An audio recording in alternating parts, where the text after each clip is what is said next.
पाकिस्तान मौत का कुआं है, वहाँ से आप नहीं निकल कर आ सकते। जब उसने ये कहा कि मैं इंडियन नेशनल हूँ तो उसके बाद बाकी चीजें गौण हो गई।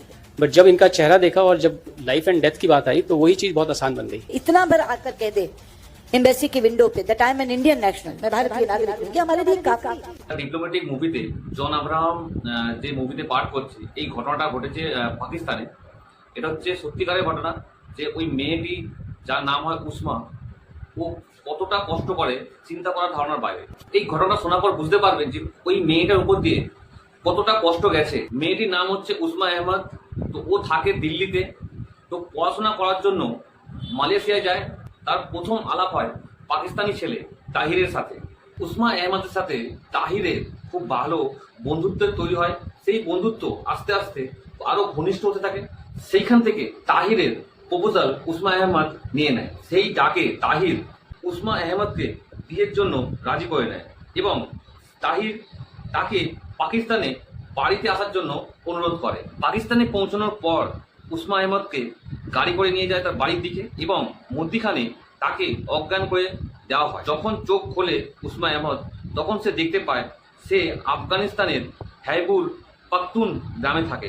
এখানে এসে বুঝতে পারে তাহির আলী আগে থেকেই বিয়ে করে তার ছেলে মেয়ে 4টে বাচ্চা আছে।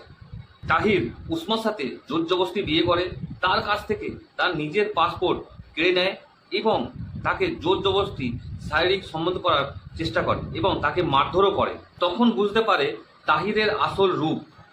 কোনো রকম ভাবে ভালোবাসা দিয়ে তাকে বিশ্বাস করায় যে তার ভাই ইন্ডিয়ান হাই কমিশনারে কাজ করে, সে তার বোনের জন্য ভালো চিঠি পাঠায়।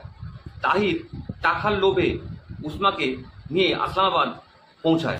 যখনই তাহির ইসলামাবাদ পৌঁছায় টাকার লোভে উসমা ইন্ডিয়ান হাই কমিশনারের গেট পৌঁছায়, তখন ছুটে অ্যাম্বাসির ভেতরে ঢুকে যায়। তখন তার সাথে দেখা হয় ইন্ডিয়ার পাওয়ারফুল ম্যান জেপি সিং এর সাথে।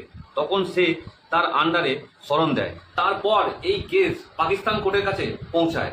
এই কেস অনেক লম্বা আইন কানুনে চলে।